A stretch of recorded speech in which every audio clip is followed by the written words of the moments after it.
Bom, ouvi um pouco vocês também, questões, considerações, reflexões, para a gente poder trocar um pouco. Conheci o Alan Rosa em outro momento, no Bexiga, num sarau no Bexiga, e comprei lá o seu livro Pedagoginda. E nunca mais larguei, porque eu gostaria que você falasse um pouco dessa experiência. Hoje você me traz uma coisa assim que eu já tinha observado, as minhas filhas, elas participam com um grupo do Maranhão, lá no Morro do Querosene e no Cachoeira, da festa do Divino Maranhense, né? Então, eu fui resgatar esses rituais e vejo que tem uma matriz por trás vamos dizer, do letramento de cultura africana, que é importantíssima saber, né? Porque a nossa formação aqui europeia não permite a gente enxergar isso de cara. Que é a questão da não separação entre o profano e o sagrado e essas normas, essa ética que envolve esses rituais que redundam em processos de letramento. Eu vejo assim, como que lá no ritual da festa do Divino, por exemplo, eu brinco com a minha filha, que ela está toda envolvida, ela é caixeira, pratica e tal, mas é uma festa longa, né, que se estende por mais de uma semana, com diferentes manifestações, né? E aí eu falo para ela assim, mãe, filha, Natália, eu quero ir só no dia do profano lá, que é ver o tambor de crioula, que eu adoro aquela manifestação. Mas ela vai, tem missa, tem dia que tem missa lá no Lar do Paissandu, de manhã, tem cortejo, tem isso, tem aquilo. E aí eu brinco com ela e ela fala assim, mãe, então você não precisa ir, você não quer seguir o ritual todo? Então não precisa ir. Exagero isso, estou falando aqui de como, e depois ela compõe também, no meio do ritual de toda a festa, existem momentos de improviso, onde elas são chamadas a compor e a cantar os seus versos, etc. Né? E eu vejo, sim, quanto que fica longe da gente de formação europeia, porque nossa é tudo dividido, né? O momento de escrever, de ler e de fazer, de compor, é bem divididinho na nossa formação cartesiana, né? Então, eu acho que isso já é uma diferença que dá de cara um diferencial na questão entre oralidade e escrita, etc. E me chamou a atenção na sua fala que você falou assim, olha, como os mestres conseguem lidar bem, harmonizar situações tão diferenciadas, e eu vejo lá também na festa do boi, por exemplo, como que o Tião Carvalho consegue lidar com, você usou a expressão, né, tranqueira, né, com situações tão divergentes e que eu fico só me colocando assim, como que na escola que a gente tem tanto conflito, a gente não consegue isso que o Tião Carvalho consegue. Eu acho que a nossa prática social é muito desritualizada. Eu fico com essa hipótese, que os valores, aqueles valores que o mestre passa para a gente na cultura africana, e que faz com que as pessoas circulem, né? E se aceitem, acolham e se disponibilizem a trabalhar, né? É um comentário, assim, gostaria que vocês comentassem um pouco isso, que para nós, educadores, isso tem muito valor. Obrigada, Regina. Primeiro, indo lá para o Cachoeiro, ou seja, para as cachoeiras, né? Tem uma longa história aí, ou seja, tem uma longa caminhada, né? quando você coloca, por exemplo, o tambor de crioula, né, ele vem de uma prática religiosa, né, e até chegar às caixeiras. É claro que tem várias versões, tem várias histórias, mas uma das histórias é que o tambor de crioula, ou seja, os tocadores de tambores, em certa época, eles são tirados de São Luís, são levados como soldados da borracha, né, para o lado do Acre, etc, etc. Quando enfraquece esse trabalho, eles começam a tentar voltar, né? Alguns deles voltam, outros meio que param pelo meio do caminho. Por exemplo, tem um pessoal que faz tambor de crioula que pararam ali na terra ali do Carimbó, no Pará, né? E porque, na verdade, o carimbó é uma mistura, né, do tambor de crioula com as festas, né, dos indígenas e tal. E quem volta para o Maranhão, né, já encontra essas caixeiras, né, que são as mulheres que assumem o papel dos músicos nas procissões, né? Elas usam as caixas, que são instrumentos de fácil manuseio, né? E dali nasce ou alguns grupos, né, das caixeiras e tal, e tem todo um desfecho religioso, que é acompanhar lá as procissões, etc. E após o ato religioso tem a festa das caixeiras, e logo após isso tem o carimbó ou cacuriá, né, das caixeiras, né? E esse cacuriá tem tudo a ver com o trabalho da educação, ou seja, o festivo, né, dentro do pedagógico, né? Por exemplo, bastante conhecido por nós aqui a Dona Teté, o seu Lauro, né, que trabalham o cacuriá em São Luís, trabalharam o cacuriá em São Luís do Maranhão, que é nada mais que um carimbó infantilizado, né? Ou seja, tem várias pequenas histórias que se transformam em canções. Essas canções convidam para o brincar, né? E com esse brincar que eles estão transmitindo, né, através da oralidade, da cantiga e da dança, né, transmitindo conhecimento, né, para a criançada. Então tem, por exemplo, uma das cantigas das caixeiras, né, que elas falam, né, o homem que me deu saia foi-se embora para o sertão. Os outros que aqui ficaram, promete saia e não dão, né? Que é uma época que saem os homens, né? Saem os homens do lugar e elas ficam, né, praticamente viúvas, e os meninos que vão crescendo é que vão ser os futuros homens do lugar, né? Só que esses meninos jovens, né, diante dessas mulheres mais maduras, eles não levavam tão a sério, né, o namoro, etc. Como que você chama mesmo? Regina.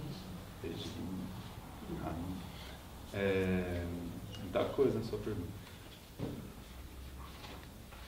Então já vou logo pro que às vezes incomoda, que depois dá tempo de eu voltar porque não incomoda, né? Eu tenho muito respeito por essas rodas, esses toques, esses batuques, esses cantos, essa vivência. Muito. Absoluto respeito. E é tanto fundamento, e é tanta tradição, tanta linhagem, que não dá para dar conta, né?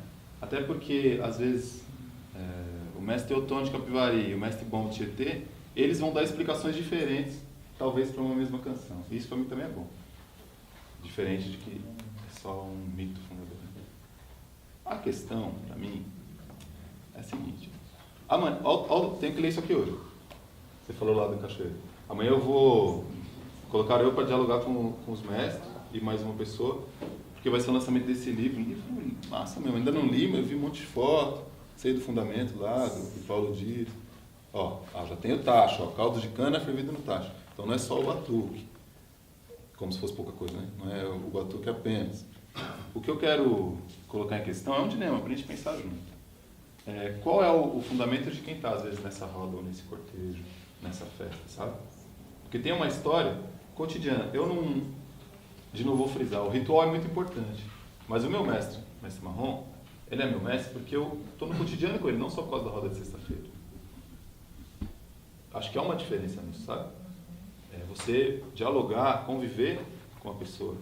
Para um mestre, para eu chamar de mestre, o mestre Caspar de mestre, é porque eu considero ele mestre. Eu não chamo qualquer pessoa de mestre, né? Aprendi assim.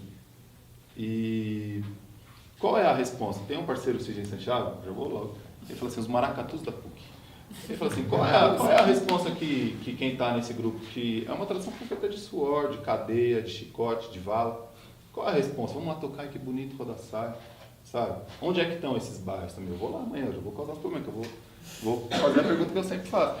Mas normal também, tem que responder, tem que ouvir as respostas. Porque acho que tem que estar em todo lugar. Mas muitas vezes, a estilogravura chinesa está com todo mundo, menos com os chineses. Tá entendendo? Às vezes vira um artigo bonito, de boutique, entretenimento. Às vezes, caso de entrar na universidade, de rodar o mundo aí, eu vejo lugares que os caras ficam estudando, que é legal, né? Decorando o toque, e quer ensinar pro mineiro o que é Minas Gerais, cara. Mas o cara tá lá na cobertura na Vila Magalhães. Entendeu? Então, não posso ser patrulha, nem quero ser xerife de nada, né? Acho bacana cada um fazer o que quiser. Só que eu também não posso fingir que eu não tenho essas perguntas, entendeu? Daqui a pouco vai acontecer isso com tudo, como acontece com samba, funk, rap, né? Tudo aí. Ai, que legal, muito louco, né? Você versa na roda. Beleza, mas e aí?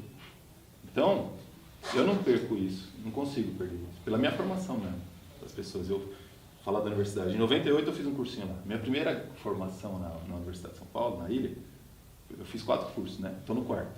Agora estou fazendo doutorado na Faculdade de Educação. O mestrado foi na Faculdade de Educação, o 3º. A graduação foi na Faculdade de História. O primeiro foi um ano que eu fiz o cursinho no Núcleo de Consciência Negra. Naquela ocupação ali, que a gente resistiu, apanhou de polícia. Quando eu cheguei eu já tinha 13 anos. Depois eu fiquei anos lá com o EJA, dando aula, quando eu convivi com o Pinguim. Então, eu já fui formado por gente, se as pessoas acham que lá é chato, vocês não sabem os meus amigos, sabe, meus mestres. Os caras são mais contundentes mesmo, né? Que pergunta, qual é a por que está fazendo isso? Qual é que é? É bonito? E aí você tem dilemas mais conceituais até, desde os anos 70, o próprio professor Milton Santos, tantos importantes, Oswaldo de Camargo não. Caramba, fundador da MNU. Daqui a pouco eu lembro o nome dele. Grande, importante demais.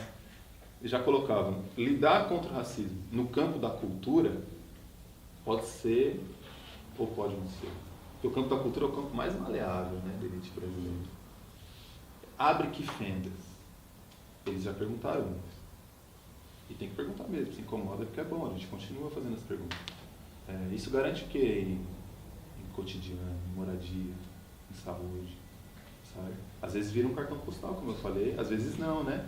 Pô, eu morei com um parceiro chamado Gonçalo, na divisa Taboão com o César, que é pai da filha da Bartira, caixeira, criada ali. Então eu ouvia as senhoras ensaiando no quintal, acordava e o pessoal estava ensaiando, né? Para tocar lá. Mas para eles ensaiar lá, são mulheres maranhenses que têm 70, 80 anos de idade. Eu tive esse privilégio, mas eu não vi um monte de 99 milhões de coisas, vi isso. Então, esse lance do ritual é importante, mas eu quero trazer para o cotidiano, sabe? Pensar o cotidiano na vivência, desde a construção, da confecção, ou de vamos ali na padaria tomar um café com leite com o mestre, sabe? Ou com uma criança. Eu compreendo que existem coisas além do ritual, sabe? O ritual é importantíssimo, importantíssimo, mas é no cotidiano que está o chicote estrala, né? E é onde está a poesia. o negócio está sendo cantado no ritual, mas ele está falando do que aconteceu durante a semana. Também, se acontecer aqui alguma coisa no ritual, isso vai ser cantado. E é durante a semana que estão esses dilemas, essas lutas, né? Então, quem sou eu para colocar cerca? Mas eu posso fazer perguntas, né? Quais são esses pés? O Pedagogia da Autonomia e Mocambagem é um livro que eu escrevi, que a primeira parte é teoria suada e a segunda parte prática engenhada, né? Então aí por favor, obrigado. Pedagogia, autonomia e mocambagem. A primeira parte fala de o que é cultura negra, a gente fala tanto, então eu trago as perguntas. Que elementos são importantes para a gente, que talvez tenham um desenho comum do norte a sul, do leste a oeste, desse atual mapa brasileiro, né? Também é atual, foi sempre assim. Que elementos são importantes? O segredo é importante, a iniciação, a teatralidade, a luta e vários outros. Aí depois eu apresento uns símbolos, né? Elementos, a cor branca, o búzio, a folha, a casa, como que isso apareceu e aparece no nosso cotidiano e nessas artes. E aí a segunda parte, que é a prática engenhada, são os cursos que a gente organizou durante anos nas quebradas de São Paulo. A gente fez 10 cursos de 2 meses, 1 mês e meio juntos, 6 sábados, 8 sábados, Peru, Pirituba, Jabaquara, Campo Limpo, Capão Redondo, Taboão da Serra, cada um a gente fazia 2. A gente organizava um curso, então, Espiral Negra, Ciência e Movimento, um curso, por exemplo, que a gente fez lá em Perus, junto com o pessoal do Sala da Brás, do Hélio e do Quilombac. A gente colocava o Vanísio, de Osasco, que foi da Bandaê. A gente nem sabe o que foi a Bandaê dos anos 80. Matemática, depois o cara foi, agora é doutor em matemática. Já é um matemático, né? E ele, junto com o seu Dica, que é da velha guarda do Rosa, né? Não, velha guarda da Vila Brasileira, até porque tem questões com Rosa, os dois para falar de matemática. E aí a gente organiza a aula, aí são 40 pessoas que se inscrevem para fazer o curso inteiro. Não é uma aula, não é evento, né? Não é uma oficina. Aí e a gente organiza para essa aula ser uma aula de matemática, ciência e movimento. Matemática e cultura negra. Aí você vai falar de aritmética, de geometria, de variabilidade, sensível.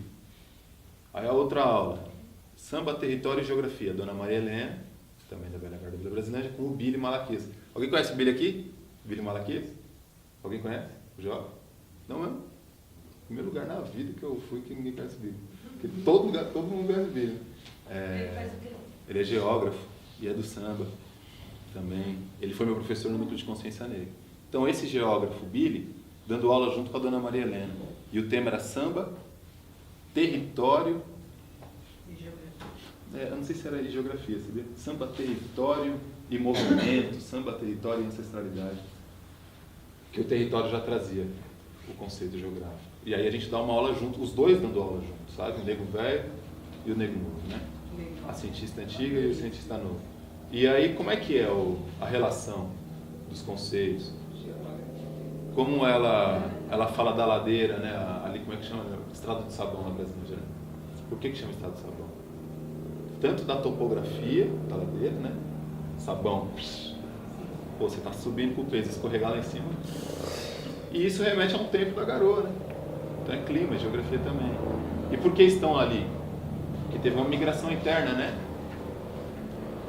Tem uma foice antiga da expulsão das favelas de agora, isso aí já vem de antes.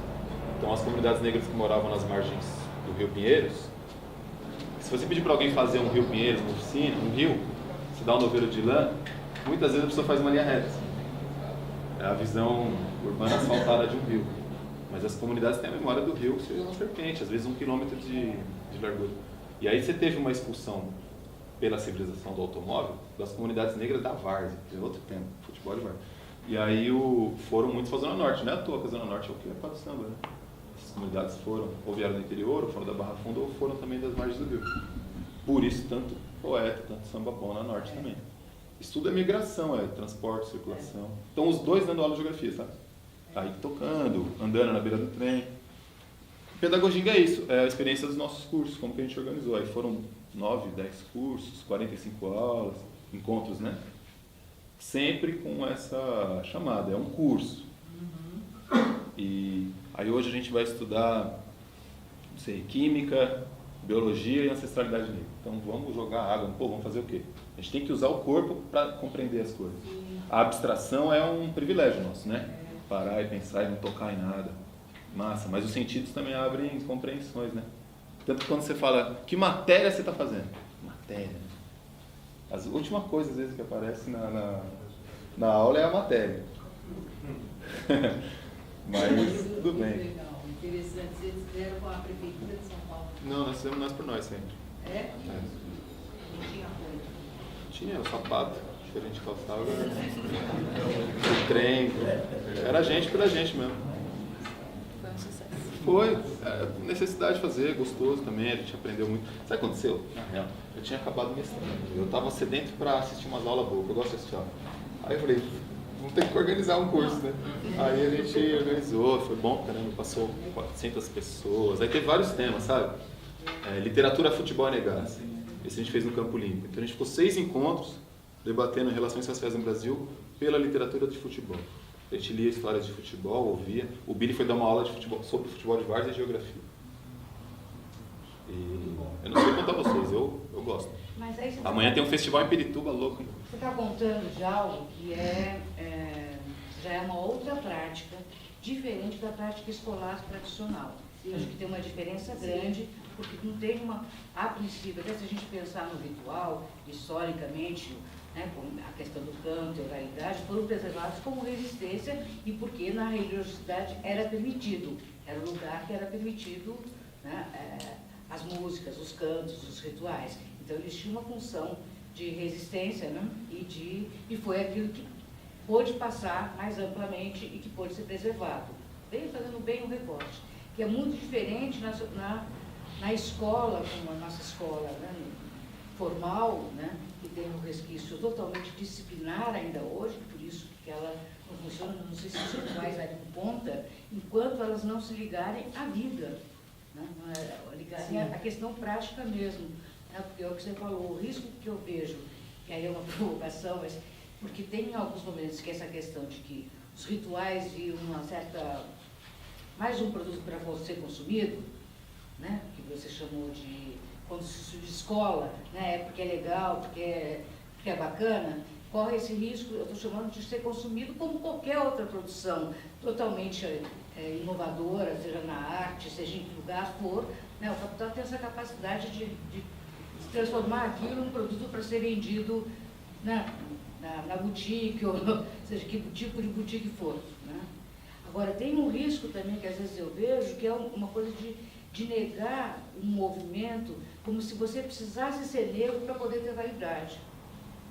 Então até fica uma certa coisa de que quem é negro, quem não é, um é mais, outro é menos. Isso acaba acontecendo de alguma forma de se criar novamente um gueto, ao contrário. Eu queria que você falasse um pouco disso. Deu para entender? Acho que a maior hipocrisia do Brasil é falar que existe gueto ao contrário e racismo às avessas, sabe? Sempre achei. Sim. Da sua pergunta, os recursos didáticos, pedagógicos, sensíveis, que são fundamentais para essas rodas acontecerem, eles são patrimônio da humanidade e tem que contaminar a escola. Agora, ao mesmo tempo, eu acho fácil você tirar isso, você tentar descolar isso de um cotidiano que faz isso ser forte. Justamente, ele é forte por causa desse cotidiano. Não é difícil eu pegar uma roda aqui, agora, e cantar a Lapa, cantar a escravidão. Ontem eu li uma entrevista do João José Reis, né, grande historiador dos quilombos do Brasil, professor da UFBA, e ele falou uma coisa que a gente vem falando. É preciso falar menos de escravidão e falar mais de racismo. É muito lindo falar que a roda é uma beleza, a roda é patrimônio da humanidade, olha essa cuíca. Só que para falar da cuíca, tem um porquê, certo? E a gente não está no gueto que a gente quer também. Não tem essa. A escola, ela deve se abrir para isso. A escola é aquilo. Princípio ucraniano, depois Revolução Industrial, a máquina de depositar crianças, para as pessoas trabalharem 12, 14 horas por dia. A escola é isso. A escola pública aqui no Brasil tem uma história. A partir do momento em que ela é acessível às populações do real gueto, ela começa a degringolar. A gente pode fazer a história das escolas oficiais, né? Eu digo oficiais porque formal a gente é. O que a gente mais preza é a forma, a gente só não é oficial. Ao mesmo tempo, esses saberes, educação não é sinônimo de escola. A gente já sabe disso, né?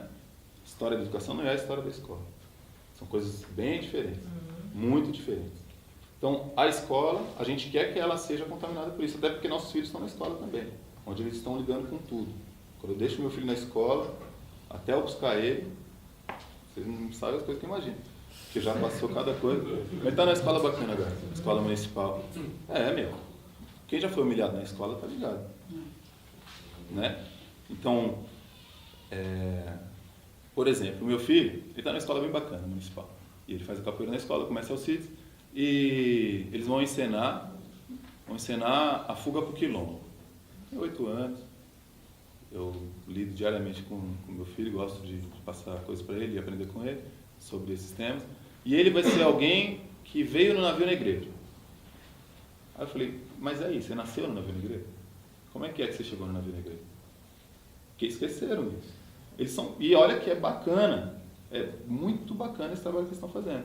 Mas cai num erro nosso de achar que a história negra é uma história que começa no navio negreiro. Aí eu fiquei anteontem, essa semana é a semana dos lançamentos dos livros, né? Você foi quarta-feira no lançamento do livro lá, História de Tombuctu? Eu tô pegando os livros antes do lançamento, já tô ficando marrendo. Aí eu fiquei com ele à noite e amanhã mostrando os ferreiros. Olha, a história de Tombuctu, olha isso aqui. O ferreiro, a tecnologia do ferro. Então, você pode ter sido um ferreiro que foi sequestrado.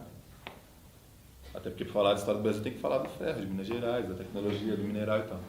Então você começa aí, porque a roda de capoeira na escola é legal, todo mundo vai fazer. Que lindo.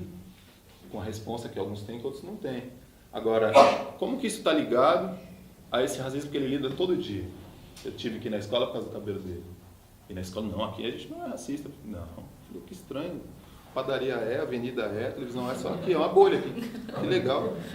E aí o pior é que quando fala, a gente vai fazer a semana do Consciência Negra, eu falo, meu Deus. Ai, meu Deus. Aí eu falo, não sei se é pior, tocar no assunto mal tocado ou deixar invisível, né? Então, quando a gente percebe esse patrimônio ser desligado da gente, quando a gente está falando, eu passei agora pelo Caripau agora, né?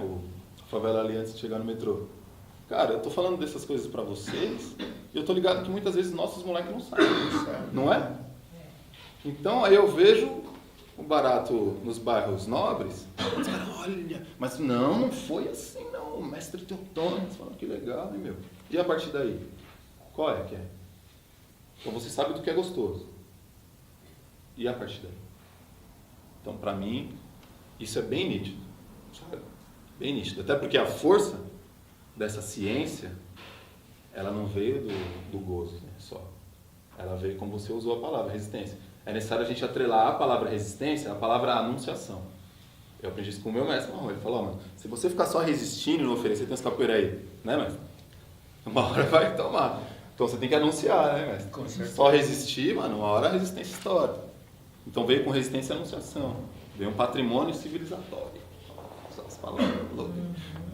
É nisso que eu penso quando eu vejo o mercado de entretenimento, quando eu vejo o consumo, que eu acho válido. Senão parece que quem sou eu para ficar botando regra? Quem sou eu? Eu não estou pagando de patrulha, a questão não é essa. A questão é compreender o fundamento. Tem fundamento ou tem lazer? Tem holofote? Qual é a vivência didática disso? Porque isso também é mostrar o que a gente já sabe que é invisível. É que a gente é fundamento, pilar da construção dos países. Não é a colaboração, não teve colaboração. Tudo isso foi fundado. Quem construiu isso aqui? Quem foi que ergueu essas paredes? Onde a gente está agora? Quem plantou essas árvores tão bonitas? Essas cadeiras? Quem fez? Isso é fundamento, né, meu? Então eu não coaduno da noção. Sempre que eu ouço de gueto às avessas, racismo às avessas, é preciso colocar isso na sua bandeja certinho, para mim. Mas eu não sou uma pessoa que fica defecando regras, não, né? Porque o tema é esse também. Sabe, ficar patrulhando não é minha cara não, mas a gente tem que fazer essas questões. É só isso, pra mim. Alguém tem mais uma questão? Temos 2 aqui.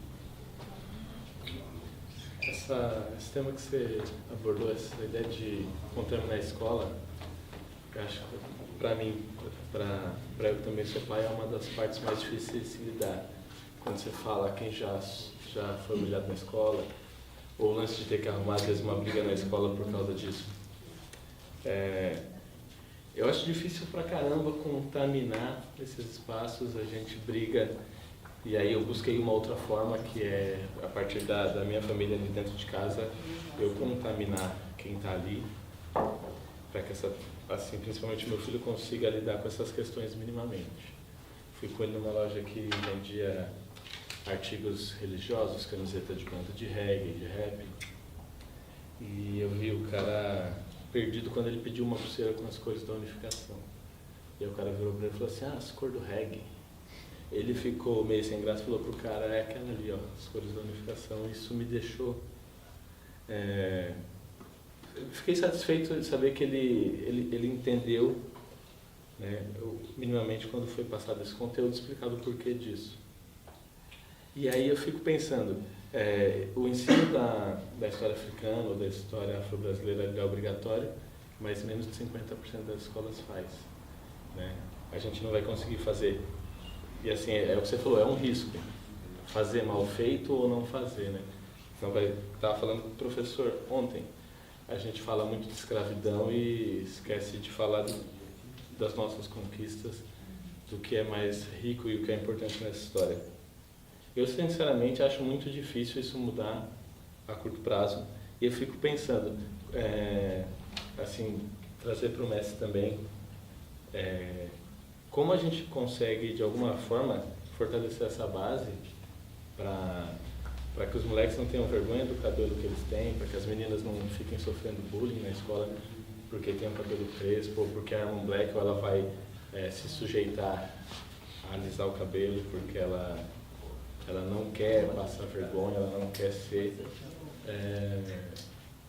hostilizada nesse ambiente, que é um ambiente muito cruel, muito duro.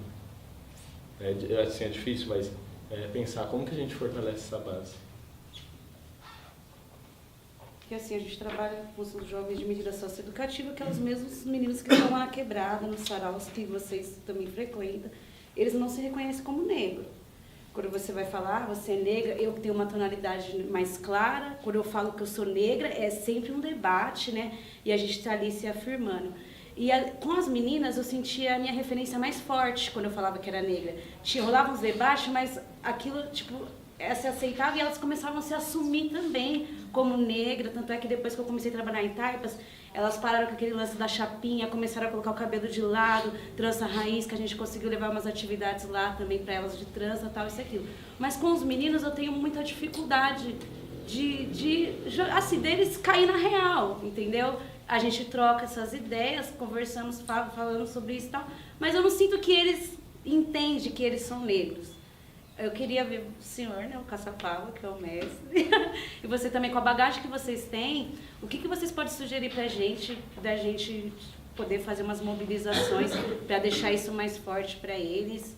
E eu também quero trocar uma vivência que eu tive na escola que eu estou fazendo estágio, eu estava lá no pátio na hora do intervalo, aí veio uma menininha de 12 anos, nossa, eu fiquei até vermelha agora, não sei porquê. Porque eu não sou vergonhosa não, mas meu rosto tá queimando.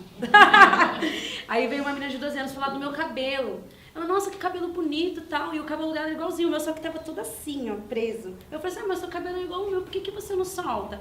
Ela, eu não gosto. Eu fiquei enchendo o saco, pesando na dela. Eu falei, solta seu cabelo é lindo. Tal. Ela veio no meu ouvido e falou assim, eu não solto, porque todo mundo fica tirando sarro quando ele tá solto. Então, assim, na quebrada ainda... É muito forte isso, a nossa sociedade ela não aceita, né, o negro, é um racismo mascarado, né? Todo mundo fala, não sou racista, mas é o que tá rolando, o racismo ele tá aí. Quando eu entro numa perfumaria, as minas colam na grade, quer um creme pra tirar o volume do seu cabelo? Então assim, a gente sempre, né, gira, mas tá aí, entendeu? Não diminuiu nada, entendeu? O que aconteceu é que tem mais negro dando a cara, entendeu? Mas os espaços continuam fechados, é a gente que tá metendo o pé. Entendeu? E como levar essa conscientização para os nossos que estão lá na periferia, que não entende isso, que não tem essa coragem de meter o pé, que está ali reprimido, que está ali que está mudando a sua aparência para poder ser aceito. Eu queria fazer uma pergunta também, para completar. saber como, o caça-prata para você, o que você acha dessa coisa do ritual como uma forma de estratégia pedagógica, de uma forma de chegar até a pessoa para abordar algumas coisas do que ela falou aí, que é o que a gente trabalha muito na Fundação, por não ter noção e por vir carregando esse preconceito de casa, e a gente usa algumas estratégias como a roda, como os rituais. Queria saber o que você acha dessa coisa do ritual como uma estratégia pedagógica para explicar. Posso, eu estou pegando a rabeira da questão dele aqui, só rapidinho. A potência desses espaços informais. E a gente consegue relacionar eles também com os espaços formais? Porque com todas as críticas que a gente tem à escola, ela existe, ela está aí, ela é uma instituição, mas ao mesmo tempo eu não valorizo esses espaços de aprendizado onde a gente circula muito. Só para combinar um pouco com... Pegar um pouco disso que você falou.